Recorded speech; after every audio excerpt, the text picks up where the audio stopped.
Tony, when you look at the way the last two games have gone, yesterday to how that second half was probably about as well as you played all season, what do you think has kind of triggered these stretches that you've been able to have so far this week?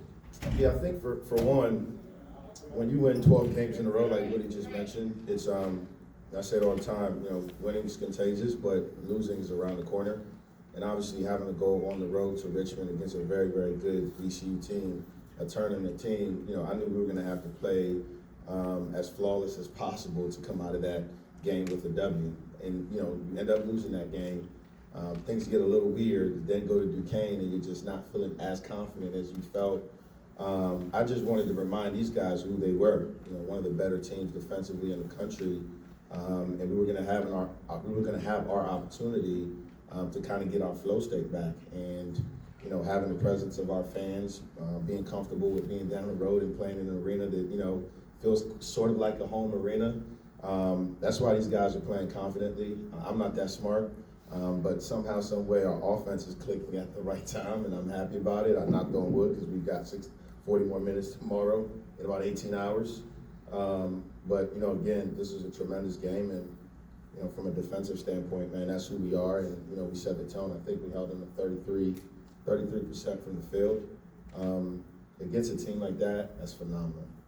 The work that Woody was able to do, really at both ends, but particularly the shot swapping and just the general man-to-man defense, when he does that, how different do you guys become? Yeah, I'm gonna throw Woody under the bus. I'm finding one player to throw under the bus per press conference here. I've known Woody for a long time, and you talk about relationships, you talk about full circle. I recruited Woody, when I was an assistant at Seton Hall. It obviously didn't work out, but the relationship that we kept over time with his coaches and his family, it brought him to Mason. And I've always told Woody, I thought, when Woody's Woody, I think Woody could be a pro because he's 6'8", he's got a 7-foot wingspan, he can shoot the basketball, he's got to get a little tougher. But when he does those things, we're such a different team. And, sometimes it takes some time to be able to kind of figure out what's important, what you can do to help the team. You got to credit a guy like Jared Phillips who embodies that at a high level, and everybody else just kind of follows suit. And when Woody's playing like that, I think we're one of the better teams, not just in our conference, but in the country. Go first row on your right. Marcus Larry, WVCW Sports. You played at VCU not too long ago, and in that press conference you had mentioned that you believe both those teams are tournament teams. Has that sentiment changed at all, and do you think y'all win tomorrow, VCU still a tournament team? Absolutely. I'm just trying to think again you've got so many different people that have so many different opinions. We've got 26 wins. I believe VCU has 27 wins. How does that not garner a conversation about playing an NCAA tournament?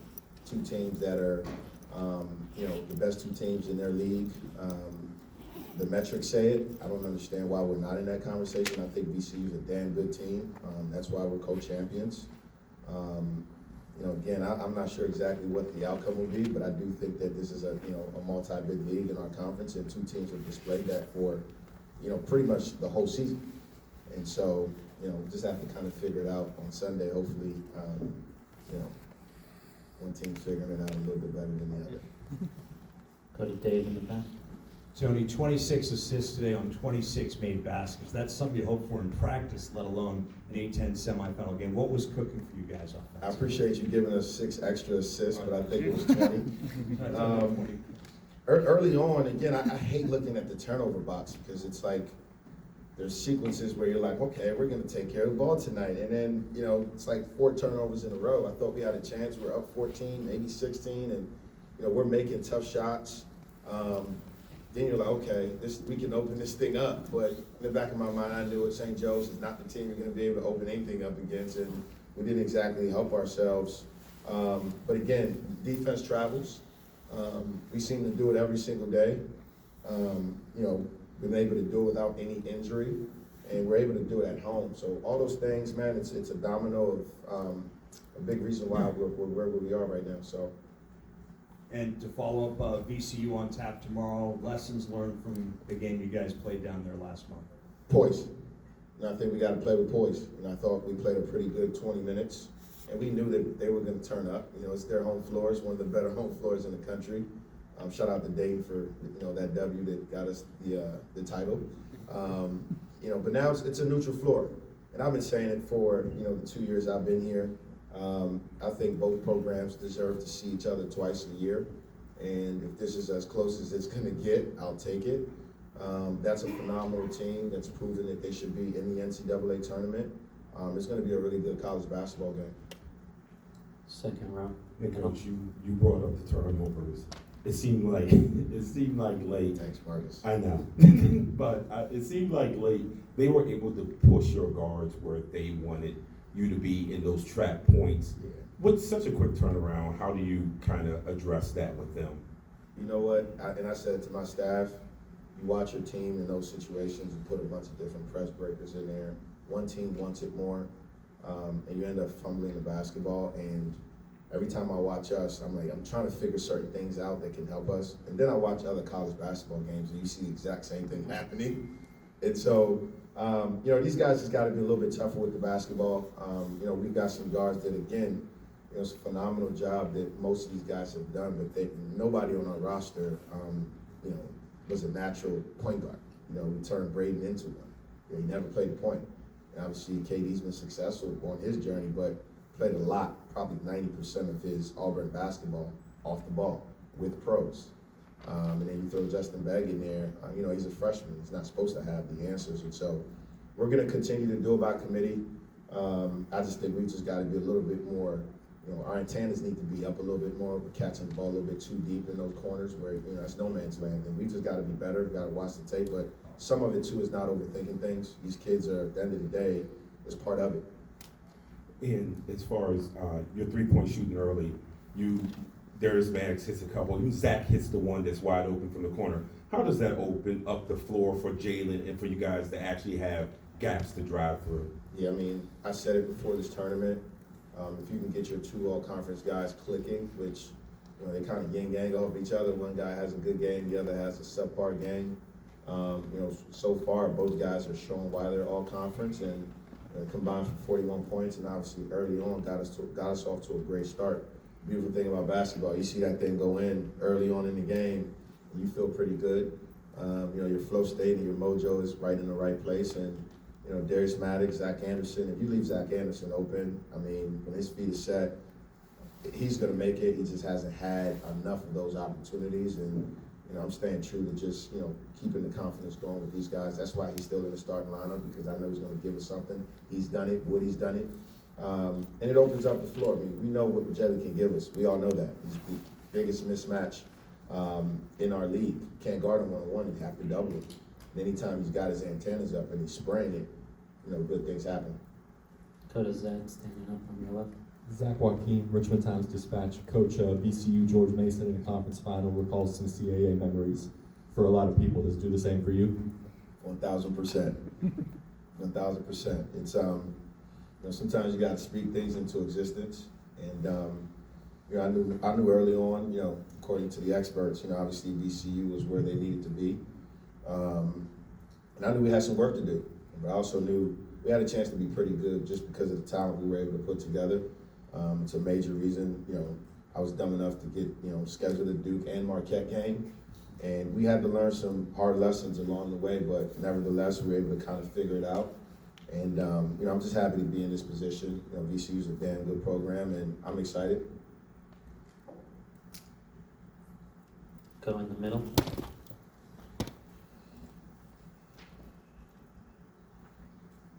Joe Szymanski, Giant Killer. Coach, Anthony Finkley, 1 for 7 for 3. Bashir Fleming, 1 for 6 from 3. Eric Reynolds, 0 for 7 for 3. Joe as a whole, 8 for 36 from 3. What was the plan going into the game to stop Joe's from 3, and how did it work out so well? Yeah, I got a very easy answer for you. Richmond, GW, first half, no woody hands, no stick hands. We just let guys comfortably tee up threes. Guys that really could not drive us for the most part. St. Joe's is a completely different team. They can drive you and they can shoot the three. And to be honest with you, we might be better off with, you know, less prep, because obviously we had to watch film last night, watch film this morning. But we were locked in from the gate. We arrived with our high hands, with our woody hands, and we just created so much physicality, even on their drives. Xavier Brown is phenomenal, but one guy is going to have his night. And with a talented team like St. Joe's, if you're able to just kind of cut the water off with some of these other guys, I don't remember the last time, Eric Reynolds was a minus 28. I think Eric Reynolds is one of the best guards that's ever come out of DC. And it took him probably having an off night for us to be in a really good spot, because he makes 2 or 3 of those and it's a completely different game. But these guys were phenomenal. We've seen this all year. Again, our length, our toughness, just sliding and cutting the basketball off, being in our gaps. We're able to do all of this really without a shot blocker. And so I think it's a testament to who these guys are and how much they want this thing. We'll take one more from the second row. Ryan Heim, the Fourth Estate. This game seemed to be a microcosm of your season in terms of resiliency. You guys obviously got out to a big lead, but St. Joe's had their chance to come back, and they definitely gave you guys a hard time just overall in the game. Can you just talk about the resiliency, not just in this game, but what have you noticed in the latter half of the season when you're ending a 12-game win streak and you have to find yourself again, and now you're here in a tournament with a chance to play for an A10 title? Yeah, I think the sense of urgency, it's all it is. We've got some older guys. This is their last go-round. They're 5th-year guys. And that sense of urgency, it just matters, man. At the end of the day, it's go hard or go home. I'll say this, it's hard to win. It's hard to win in this place, in this tournament, and 3 games in a row is tough. I would say St. Joe's probably has not as much in the gas tank as we had. I'm sure that played its role. It's just hard at this level in this league to just be able to just walk in there the 3rd game in a row, against a team that's tough and physical. But like you mentioned, these guys are, they're phenomenal, man. I got to give credit to our DC kids. Jared Billups is from DC or DMV. Darius Maddox is from the DMV. Woody Newton is from the DMV, and then you sprinkle a little bit of Florida and Atlanta in there. That's a dynamic of toughness. These guys like each other. You don't always get that. And I just think that cohesiveness is a major part of why we're successful. And they just wanted it more down the stretch, to be honest with you. That was a major part of our scout. Like, this game is going to come down to who wants it more. We know St. Joe's wants it. But we also know that at the end of the day, this is our opportunity. And these guys made the most of it. And, we're 40 minutes away from the NCAA tournament. And that's not going to change. Thank you, Coach. We'll see you tomorrow. Thank you, Coach.